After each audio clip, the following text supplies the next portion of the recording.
श्री स्वामी समर्थ मैत्रिणींनो, आज आपण छान अशा लाल भोपळ्यांची घाऱ्यांची रेसिपी बघणार आहोत। छान असे टुमदार म्हणजे मस्त अशा फुगलेल्या घाऱ्या कशा बनवायच्या ते आज आपण शिकणार आहोत। आषाढ महिना चालू आहे, बाहेर छान असा पाऊस पडतोय। पावसामध्ये मस्त असे तळणीचे पदार्थ खायची इच्छा होते। तर चला तर मग सुरुवात करूया। चला तर मग छान अशा आपल्या लाल भोपळ्याच्या घाऱ्या बनवायला आपण सुरुवात करूया। तर या ठिकाणी मी छान असा लाल भोपळा घेतलेला आहे, अशा पद्धतीचं। यातलं सगळं मी पूर्ण क्लीन केलेलं आहे। आतल्या ज्या बिया असतात ते सगळं क्लीन केलंय, धुतलंय याला। आणि आता याचे पीस करायचे आहेत तुम्हाला।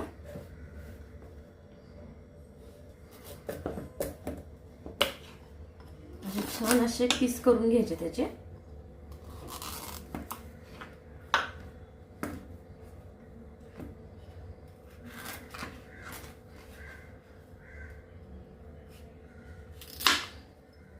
या भोपळ्यामध्ये अशा पद्धतीच्या बिया असतात, सो या सगळ्या काढून टाकायच्या तुम्हाला। आतमध्ये पूर्ण असं क्लीन करायचं आहे। ओके, मी ऑलरेडी हे केलेलं आहे, राहिलेलं सुद्धा करून टाकते। थोडंफार राहिलंय तर तेही मी क्लीन करते। ओके, सो अशा पद्धतीने तुम्हाला हे क्लीन करायचं आहे आणि असे याचे पीसेस करायचे आहेत।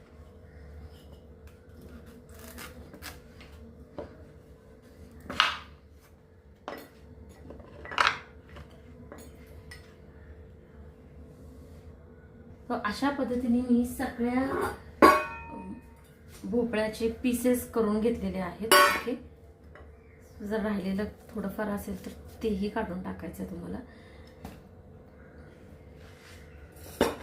आणि कुकरचा डबा घेतलाय मी, आणि त्याच्यामध्ये हे तुम्हाला असेच डायरेक्टली वाफवायला ठेवायचे। हा जवळजवळ अर्धा किलो इतका भोपळा आहे। अशा पद्धतीने हे सगळे तुम्हाला कुकरमध्ये वाफवायला ठेवायचे। याच्यात मी पाणी थोडंही वापरत नाहीये। ओके,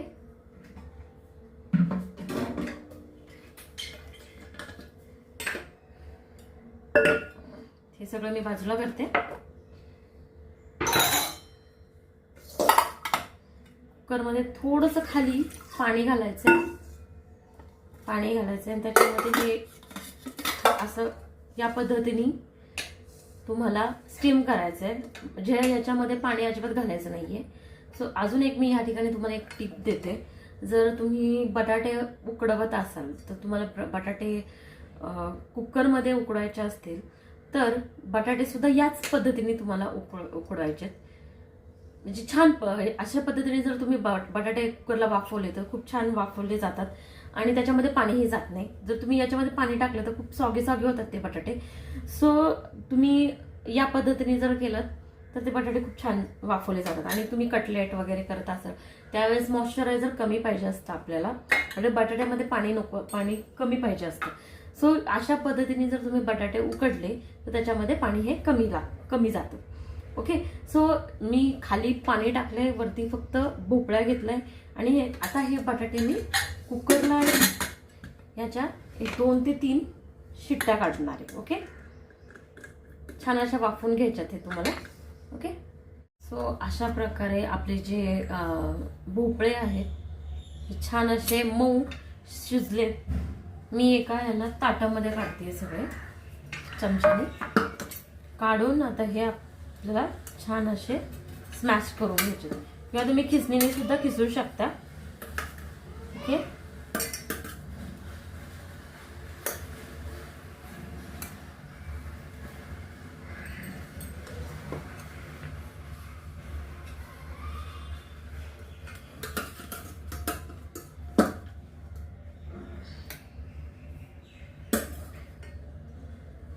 ओके, छान मऊ शिजवून घ्यायचे तुम्हाला।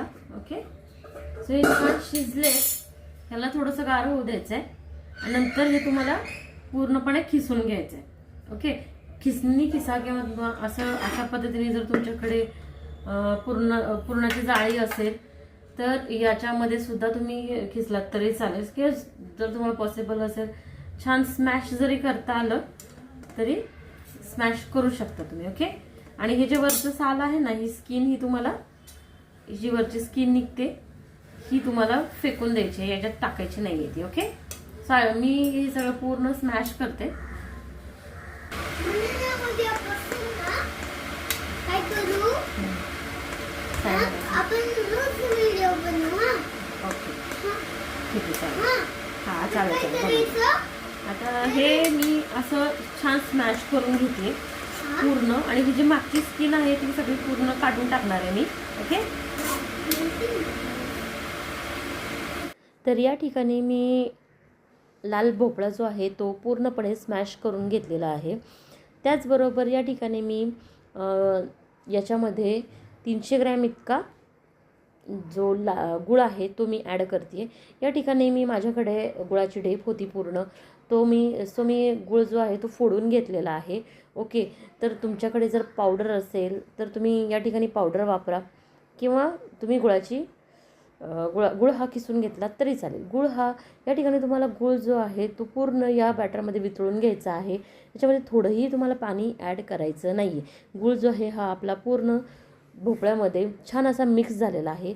आता हे बॅटर जे आहे तुम्हाला एका मोठ्या बाउलमध्ये काढायचं आहे, आणि हे जे बॅटर आहे तुम्हाला पूर्ण लाल जो भोपळा आणि गुळाचं हे जे मिश्रण आहे तुम्हाला पूर्णपणे गार करायचं आहे. याच्यामध्ये थोडं देखील पाणी यूज करायचं नाही आहे. आता तुम्हाला याच्यामध्ये गव्हाचं पीठ ॲड करायचं आहे.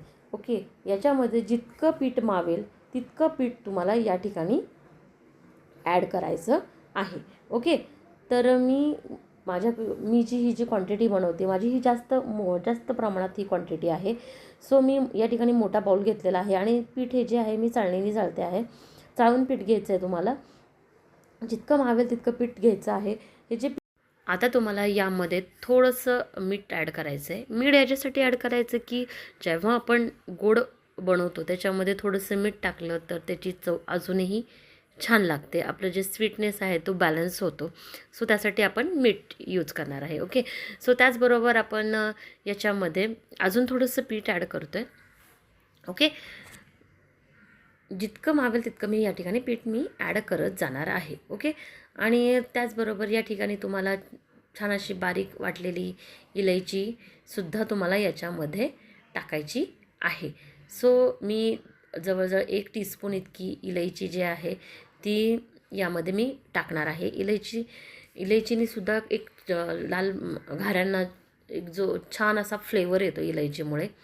करून बघा, घाऱ्या खूप सुंदर होतात. ओके, आणि चवीलाही अप्रतिम लागतात. ह्या ज्या घाऱ्या आहेत तुम्ही सकाळी नाश्त्याला खा किंवा मुलांच्या टिफिनमध्ये द्या. मुलं तर माझा लहान मुलगा तर असं सहज नुसतं खातो, तो दिवसभर केल्या तर करून ठेवलं तर त्याचं चालूच असतं, कारण ते खायला चवीला खूप भन्नाट लागतात, एकदम भारी लागतात, त्या चवीला छान लागतात. ओके, सो रेसिपी ट्राय करा. आवडली तर मला कमेंट करून नक्की सांगा की रेसिपी कशी होती ती. ओके, तुम्हाला आवडली असेल तर रेसिपी नक्की सांगा कशी झाली ती. ओके, त्याचबरोबर या ठिकाणी मी तुम्हाला या ठिकाणी 2 ते 3 4 टेबलस्पून इतका रवा ॲड करायचा आहे. या ठिकाणी मी बारीक रवा जो आहे तो मी घेते आहे. बारीक रवा घ्यायचा आहे तुम्हाला. बारीक रवा मी 4 टेबलस्पून इतका घेतला आहे. 4 टेबलस्पून इतका रवा तुम्हाला ॲड करायचा आहे. रवा जो आहे ज्यावेळेस तुम्ही भोपळ्याचं बॅटर ज्यावेळेस गार होतं त्यावेळेस त्याच्यामध्ये तुम्हाला रवा ॲड करायचा आहे. मी या ठिकाणी विसरले ॲड करायला, सो आत्ता मी ॲड करते, काही हरकत नाही. बारीक रवा असतो, बारीक रवा लगेचच असं मऊ होतो, त्याच्यामुळे मी आत्ता ॲड करते आहे, काही फरक पडत नाही. जाड रवा घ्यायचं नाही आहे तुम्हाला. जाड रवा तुमच्याकडे जर जाड रवा असेल तर तुम्ही वापरू शकता, पण जाड रवा मिक्सरला एकदा फिरवून घ्या आणि मग यूज करा. ओके, सो या ठिकाणी हे जे आपलं पीठ आहे ते छान असं मळून झालेलं आहे, आणि त्याच्यामध्ये जर एखाद्या वेळेस जर गुळाचा खडा आला एखादा तर तो तुम्हाला काढून ठेवायचा आहे, आणि शक्यतो गुळ चांगला वापरा. ओके, म्हणजे कधी कधी काय होतं, गुळामध्ये इम्प्युरिटीज असतात, काही वेळेस खडेसुद्धा असतात गुळामध्ये, तर त्यावेळेस तुम्हाला काय करायचं, गुळ हा चांगल्या क्वालिटीचा वापरायचा आहे की जेणेकरून गुळामध्ये काही इम्प्युरिटीज निघू नयेत. ओके, सो मी ह्या ठिकाणी ऑर्गॅनिक असा गुळ यूज करते आहे. ऑर्गॅनिक गुळ, चांगल्या क्वालिटीचा गुळ मी वापरते आहे. सो त्याच्यामध्ये काही खडे वगैरे नाही आहेत. तर मी त्यासाठी डायरेक्टली मी हा जो गूळ आहे तो भोपळ्याच्या याच्यामध्ये मिक्स केलेला. ओके, सो हे जे आपलं पीठ आहे ते पूर्ण छान असं मळून घेतलेलं आहे मी. आणि त्याचबरोबर तुम्हाला आता हे जे पीठ आहे हे 10 ते 15 मिनटं जवळजवळ रेस्ट द्यायचं आहे. 10 मिनटं त्यांना रेस्ट दिली की मग याच्या छान अशा पुऱ्या तळायला घ्यायच्या आहेत. ओके, तर या ठिकाणी मी तेल घेतलेलं आहे. तेल छान आपलं गरम होऊ द्यायचं आहे. गरम झालं की मग आपल्याला छान अशा पुऱ्या आपल्याला लाटायला घ्यायच्या आहेत. ओके, सो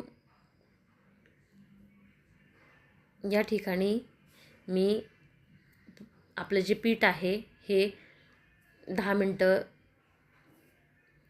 झालेली आहेत. रेस्ट 10 मिनटं होऊन गेलेली आहेत. 10 मिनटानंतर मी छान अशाच्या पुऱ्या लाटायला घेणार आहे. तर तुम्हाला या ठिकाणी काय करायचं आहे, पाटावरती तेल जे आहे तेल लावायचं आहे पाटाला.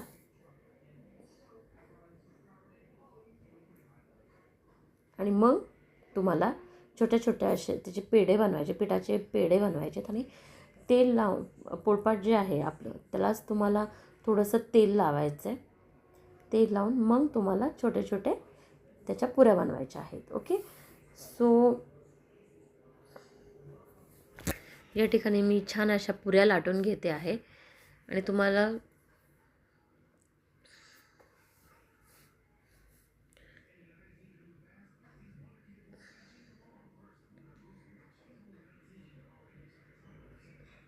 तेल गरम होतोपर्यंत मी थोड्याशा पुऱ्या लाटते या ठिकाणी.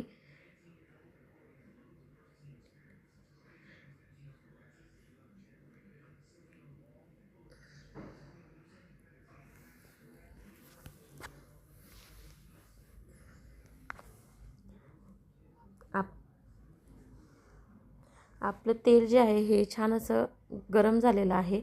आणि तेल छान गरम तापलं की मग तुम्हाला पुरी सोडायची आहे. पुरी बघा किती छान अशी टुमदार अशी फुगलेली आहे, किती सुंदर दिसते आहे, छान फुगली आहे. छान अशी खमंग लालसर होईस्तोपर्यंत तुम्हाला ह्या ज्या भोपळ्याच्या घाऱ्या आहेत तुम्हाला छान अशा तळून घ्यायच्या आहेत. मस्त रेसिपी नक्की ट्राय करा. केल्यानंतर नक्की सांगा मला कशी झाली रेसिपी ती. ओके, सो मी अशाच प्रकारे सगळ्या ज्या पुऱ्या आहेत त्या छान अशा खमंग तळून घेते आहे. आणि त्याचबरोबर तुम्हाला जर माझी रेसिपी आवडली असेल, माझा चॅनल आवडला असेल, राधिका किचन माझा हा चॅनल आवडला असेल तर चॅनलला लाईक, शेअर, सबस्क्राईब करा. आणि रेसिपी कशी वाटली ही कमेंटमध्ये नक्की सांगा. Thank you for watching Radhika kitchen.